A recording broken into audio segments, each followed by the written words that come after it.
Good morning, good afternoon, and good evening to everyone, whatever time you are watching this video. Okay, so I am Sir Joseph Sisikson, and I'm going to be your presenter for today, wherein I'm going to present to you one of the lessons in computer programming. Okay, without further ado, let's proceed with our Technos presentation for today, which is the shift to mobile design or mobile first design. Okay, so what is the Technos in this part? Okay, over 60%, if you already know, of the global web traffic now comes from a mobile devices, wherein it says that most of the web traffic that caters the website or internet nowadays comes from the mobile devices. So basically, most of the searches or usage of browsers or websites comes from the mobile devices. And hindi lang yon. Okay? Google also prioritizes mobile-friendly website no sa kanilang search ranking. Wherein, sir, ano bang ibig sabihin nito? Okay? Kapag nag-research ka ng isang bagay sa Google, okay? Ang dinidisplay ni Google na mga searches or mga websites na ipapakita sa iyo ay yung mga websites na naka-mobile first design or yung tinatawag nating mobile-friendly websites. Okay? So, sila yung ilalagay sa itaas and then after that, yung mga hindi mobile-friendly websites, yun yung mga nasa lower rank ng searches natin or yung nasa malayo na searches. Now, websites without a proper media queries and flexible layouts may lose traffic and rank lower. Okay, so yun yung pinaka-idea noon kung bakit kailangan natin maging flexible or maging responsive yung ating website. Okay?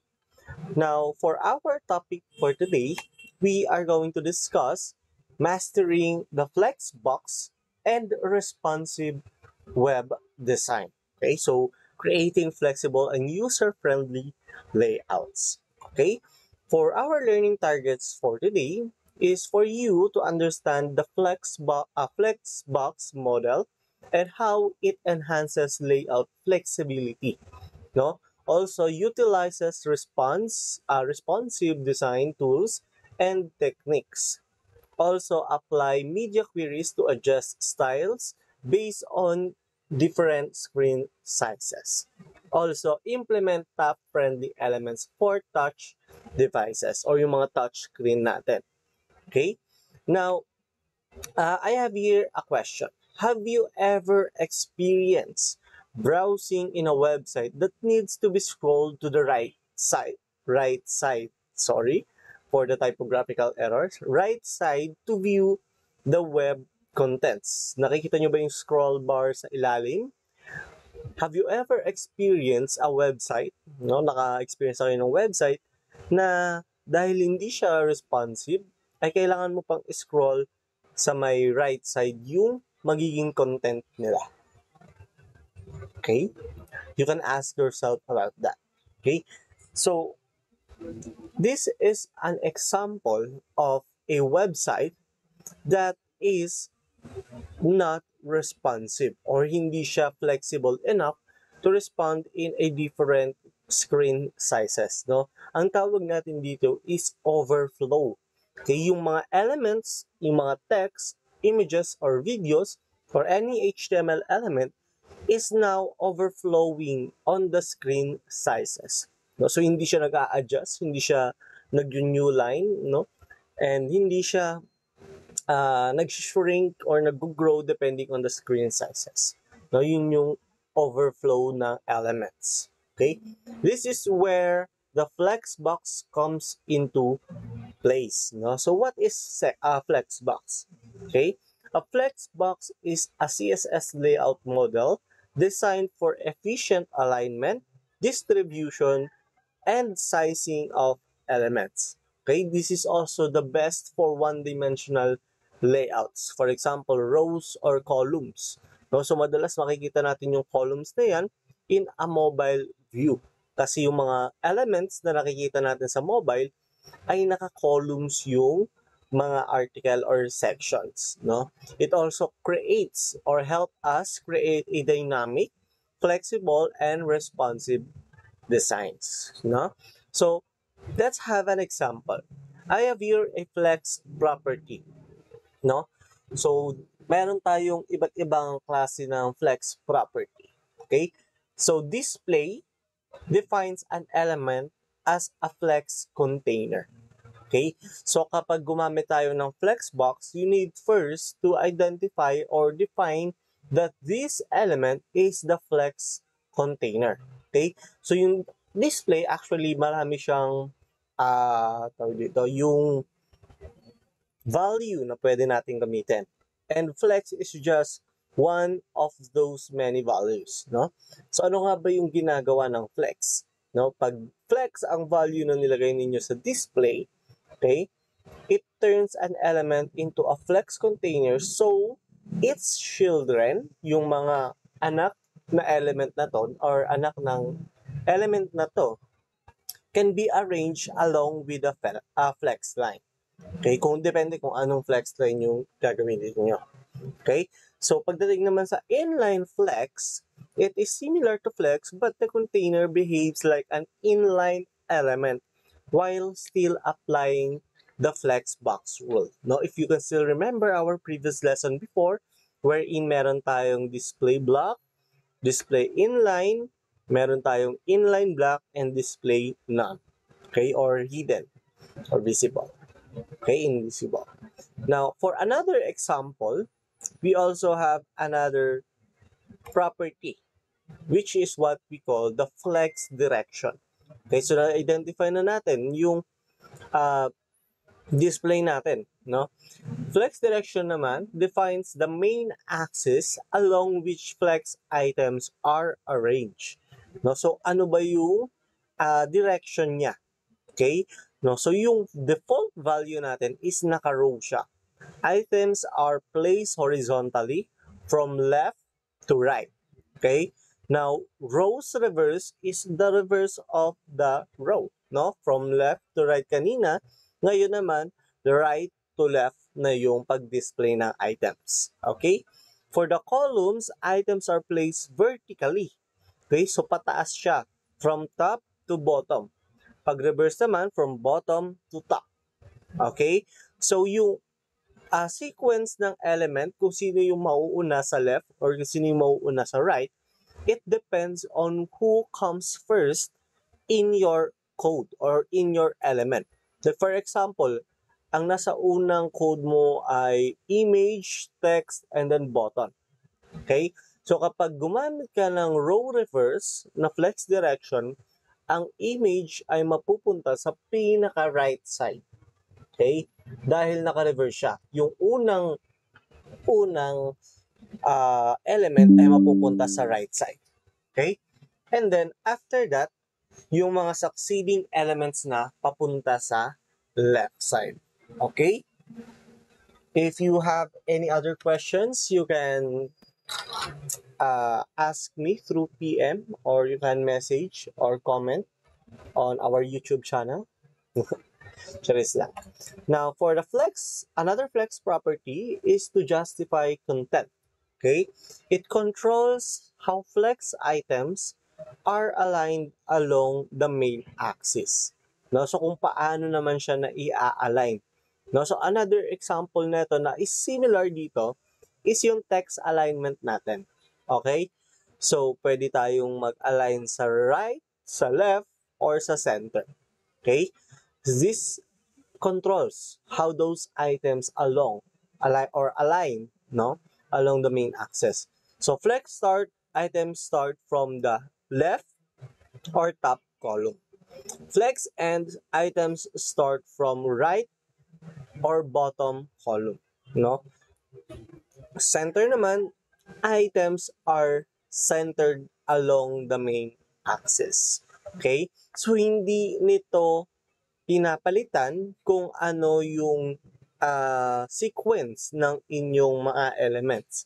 Okay? Pag sinabi natin justify content, it controls the alignment along the main axis.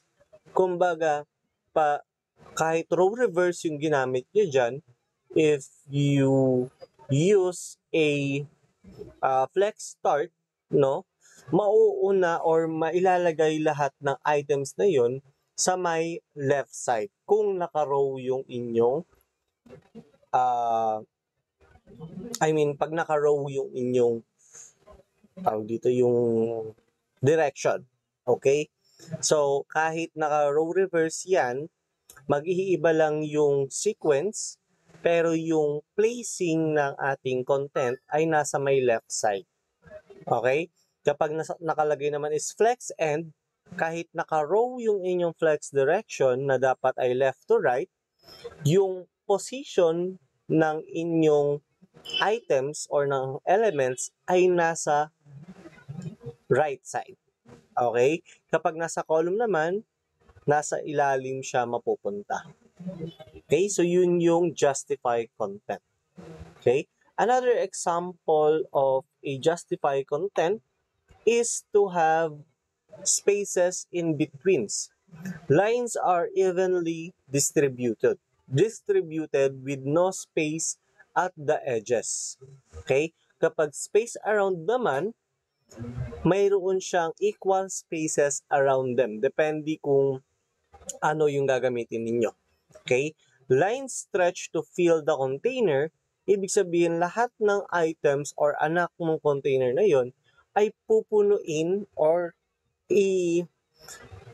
i-contain niya or isasakto niya yung mga sizes ng elements na nandun doon sa pinaka-edge ng ating container na class or ng div. Okay?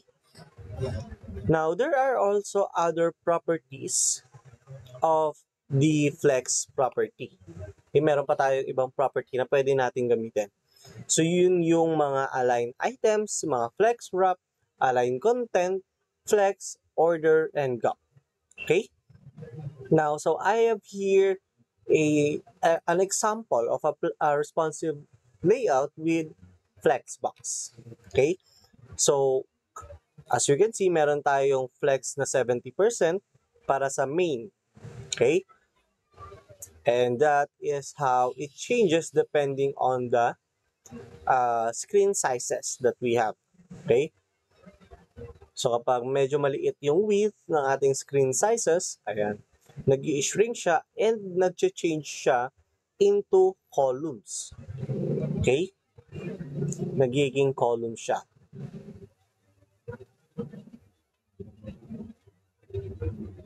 And ayan, at media screen max with 700px, this indicates the changes in flex direction. So pagdating ng 700px ng ating screen size, ang ating flex direction ay magiging column na. Kung kanina ay naka-row, yung sa may parang desktop view natin, no? Since niliitan natin siya or nilakihan natin siya, or niliitan rather, no? Naging 577 na lang siya yung width ng ating screen size, magiging column na siya ngayon dahil pasok na siya dito sa at media screen natin. Okay? So, dinedetermine nito yung screen natin and yung max width. So, ito yung condition niya. So, kapag na-achieve na yung condition na to, ibig sabihin, this style will be applied, no, sa row pati sa may navbar. Magiging column na yung flexbox natin. Okay? So, yun yung example ng responsive layout with flexbox. By the way, you can also try this in W3 School. You can search there, the responsive layout with flexbox or flexbox na lang din. You can see tutorials there. Now, ano ba yung tinatawag nating responsive designs? Okay? Responsive designs adapts to different screen sizes and devices. It also enhances the user experience on every devices, depending on how mobile-friendly your website is. Okay? Techniques also includes fluid grids, flexible images, and media queries. Okay? Now, for the media queries, for responsive styling, It adjusts the styles based on the screen width, height, or device features. Okay? So I have here an example at media max width 768 pixels. Now, anong ginagawa nato, sir? Okay?